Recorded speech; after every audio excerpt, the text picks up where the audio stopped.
Marie-Jade et Romain, bonjour. Merci d'avoir accepté notre invitation. Ça fait plaisir. Ouais, ça me fait plaisir. Alors, racontez-nous un petit peu votre confinement. Comment ça s'est passé? Où est-ce que vous étiez? Comment vous avez occupé votre temps? Racontez-nous tout ça. Ça s'est très bien passé en général, notre confinement. C'est pas terminé, mais on est vraiment heureux de la situation. On est retourné chez mes parents depuis presque 3-4 mois. Ouais, c'est ça. On est, en janvier, on a. Là, nous, on est à la campagne, donc c'est sûr que c'est un peu moins désagréable, on va dire. Nous, il y a plein d'espaces où on peut sortir.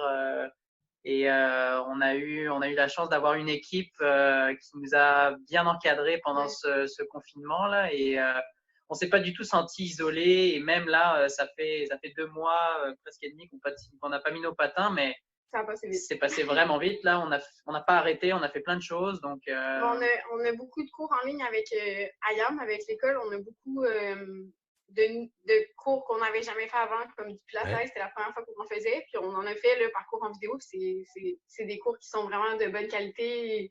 Puis on en a chaque jour. Fait que ça nous fait vraiment un suivi. Comme si on avait un entraînement, on voit un peu tout le monde à l'écran. C'est sûr qu'on a hâte les cours en vrai, mais non, ça a passé vraiment vite. On a avancé les programmes, on avance les discussions pour les chorégraphies. Peut-être qu'on les commence pas, mais on prépare. Alors justement, un petit peu, vous n'avez pas encore repris votre entraînement. Est-ce que vous pensez reprendre bientôt? Comment est-ce que ça va se passer? Comment ça se profile un petit peu au Québec par rapport à la France et à Montréal? C'est sûr que pour l'instant, il n'y a rien de sûr. Nos coachs travaillent très fort avec le Patinage Québec, avec la région de Montréal, pour essayer justement d'obtenir de la glace, parce qu'il y en a très peu, il y en a de moins en moins, et aussi de la façon dont on va reprendre. Ils sont en train de préparer un protocole pour justement permettre. Parce qu'on est conscient que ça ne sera pas comme quand on est parti avant les championnats du monde, ça va être plus, il va y avoir des dimensions de plus qu'il va falloir faire attention. Puis non, pour le processus, je pense qu'on est vraiment confiant là-dessus. Les coachs préparent bien. Puis quand on va reprendre, on va bien reprendre, puis ça va être comme ça. Alors justement, Marie-Jade, tu parlais des championnats du monde. Justement. Oui. Comment vous avez vécu l'annulation des championnats du monde à Montréal? C'était quand même un petit peu chez vous. Donc, comment vous avez vécu ça?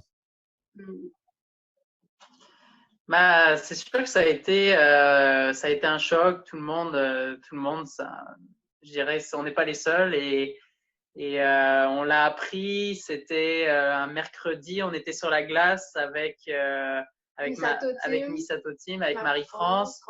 Et là, la nouvelle est sortie dans les médias et on savait que ça allait être compliqué. On voyait la situation arriver en Europe, etc. Et on se disait, bon, c'est ça. Nous, on s'était préparé à toute éventualité et malheureusement, ça a été annulé, mais en même temps, on voit la situation et c'était la bonne décision. Exactement. Donc, c'est sûr qu'après, ça nous a pris comme environ une semaine à un peu se demander comment ça allait se passer. Puis, on l'a pris comme une semaine de vacances, dans le fond, parce que c'était tout ce qui nous restait de planifier dans l'horaire, dans le sens qu'on avait la tournée aussi, puis on avait des galas, tout ça, et comme tombé.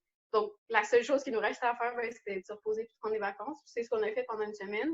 Puis après, la structure qu'on disait tantôt, les cours en ligne, tout ça s'est rapidement mis en place. Puis on a pu quand même reprendre. Oui, c'est ça, on a pu reprendre vraiment une routine d'athlète. Alors, qu'est-ce qui vous a plus manqué durant tout ce confinement, là, d'être un petit peu isolé?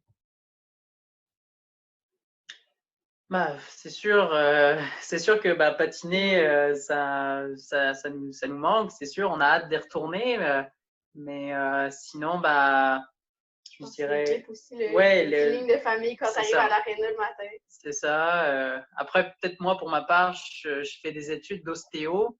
Donc là, moi, j'avais des cliniques à faire et moi, j'adore faire ça. Donc c'est sûr que là, je travaille beaucoup le côté théorique, mais la pratique, pour le coup, là, te manque un peu, c'est ouais. le côté un peu. Ouais. Bon. Et puis au côté un petit peu plus sympa, donc est-ce qu'il y a des musiques, des chansons qui vous ont accompagné plus particulièrement durant ce confinement que vous pouvez nous faire partager?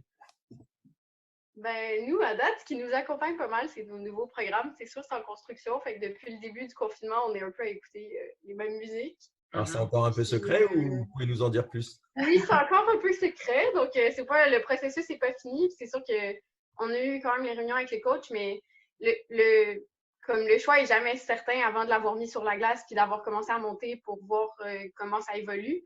Fait qu'on est bien avancé, mais c'est pas encore assez c'était. Tout ce qu'on peut dire, c'est que ça. Ouais, ce qu'on peut dire, c'est que ça bouge. Ça bouge. C'était un petit peu ma question, justement. Donc, à propos, comment vous envisagez la prochaine saison?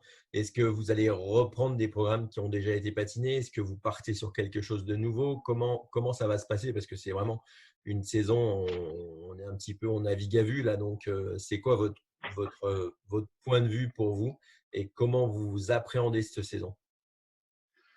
Mais pour l'instant, c'est encore au niveau des programmes, c'est vraiment comme une décision qui est en processus puis qui est discutée. Ce qu'on a fait pour le moment, c'est qu'on est revenu sur l'année passée, qui a été une année riche en apprentissage pour nous. Puis on est revenu un peu sur les GOE, tout ça, les processus techniques, un peu avec les coachs pour voir qu'est-ce qui était à refaire, qu'est-ce qui était pas à refaire. Puis pour la saison, nous déjà, on prévoit que cette saison, et l'année prochaine, celle des Jeux Olympiques, ce n'est qu'une saison en fait. Parce que justement, comme celle-ci, on ne sait pas quand est-ce qu'elle va commencer, la longueur qu'elle va être. Nous, on planifie maintenant que jusqu'au JO, c'est une seule saison. C'est ça. Donc, vous rentrez en phase préparation pour les JO et vous ne savez pas combien de temps ça durera. Alors, vous parliez justement de Marie-Jade, tu parlais de la saison écoulée. Saison pas forcément facile avec un petit peu des hauts, des bas, mais je pense qu'il est riche justement en apprentissage et vous ressortez quoi de cette saison qui en plus a été avortée puisque vous deviez participer au championnat du monde, donc c'était quand même important pour vous de bien performer là-bas. Et oui. qu'est-ce que vous en ressortez de cette saison?